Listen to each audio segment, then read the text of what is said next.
Maçons famosos. Quem foi José Bonifácio de Andrada e Silva? Eu sou Zé Alves, mestre maçom, e comento a respeito de maçonaria universal. José Bonifácio de Andrada e Silva nasceu em Santos, São Paulo, em 1763 e faleceu em Niterói, no Rio de Janeiro, em 1838, aos 75 anos de idade. Foi conhecido no Brasil como patriarca da independência, por ser estadista brasileiro, bem como também em 2018 foi aclamado o patrono da independência do Brasil pelo governo brasileiro. Poeta, cientista, mineralista e estadista brasileiro em suas atividades. E foi transferido para Portugal, ficando lá de 1790 a 1819. Como também era estudante de direito, desenvolvia essas atividades políticas, ele foi ministro do governo português, até por conta de suas atividades como mineralista e cientista. E então, naquela oportunidade em que ele se dedicava à mineralogia, ele descobriu a petalita, um metal nobre que dá origem, inclusive, às nossas baterias de lítio. Então, a petalita é quem origina o lítio. O lítio também é utilizado na indústria farmacêutica para a fabricação de medicamentos que controlam o humor dos pacientes em psiquiatria.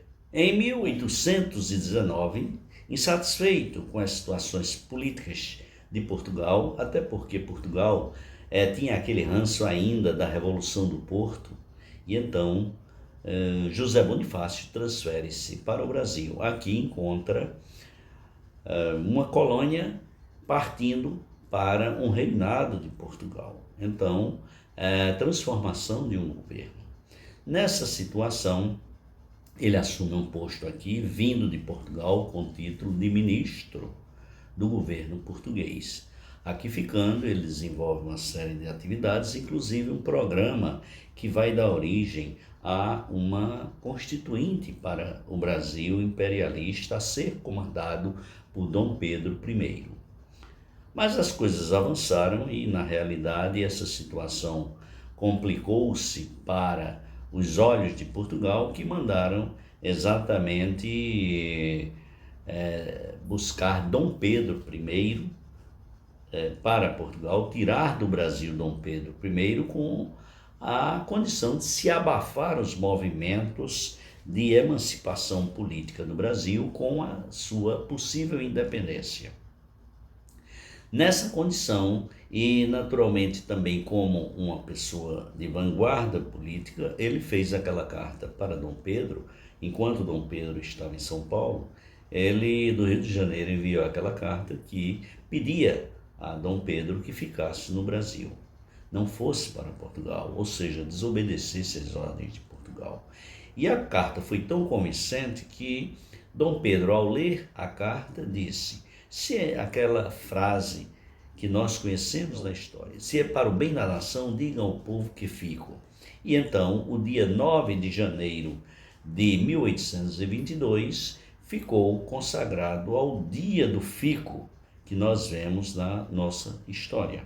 Já um trabalho de perseverança e de conscientização de José Bonifácio a Dom Pedro I. As coisas continuaram acontecendo. Nesse meio tempo, aí, 17 de junho de 1822, José Bonifácio reúne 3 lojas com o pessoal da maçonaria, pessoas advindas de Portugal, de outros países e de algumas lojas que já existiam aqui, funcionando a título precário, digamos assim. Então, ele uniu as lojas Comércio e Artes, União e Tranquilidade e Esperança de Niterói, e no dia 17 de junho de 1822 funda o Grande Oriente do Brasil, do qual ele foi o primeiro soberano grão-mestre. E as coisas continuaram. Logo em seguida, com a situação política, ele então consegue iniciar Dom Pedro I na maçonaria, e Dom Pedro I cumpre os graus, os interstícios que existiam. Então ele quebrou alguns interstícios e naturalmente tornou-se um grau 33 e também grão-mestre do Grande Oriente do Brasil. As coisas continuaram quando foi em 1823, o governo português, numa medida autoritária de Dom Pedro I por conta do governo português, então destitui José Bonifácio do cargo de ministro do governo português, e então ele é deportado para Portugal. Ficando lá em Portugal até 1829, quando então ele é anistiado e volta ao Brasil. Chegando ao Brasil, ele se reaproxima de Dom Pedro I, que na ocasião o constitui, aceita sua aproximação e o constitui, sabendo das qualidades políticas e das qualidades profissionais que ele tinha, então o nomeia como tutor dos seus filhos. Ele vai ser o tutor do futuro Dom Pedro I e de suas irmãs, o futuro Dom Pedro II e suas irmãs aqui no Brasil. E então Dom Pedro volta para Portugal, deixando José Bonifácio como tutor dos seus filhos aqui no Brasil. Então essa é uma história da vida do nosso amado e querido irmão, saudoso irmão José Bonifácio de Andrade e Silva. Esse contexto é preciso que a gente veja como se encaixa na história de um maçom famoso.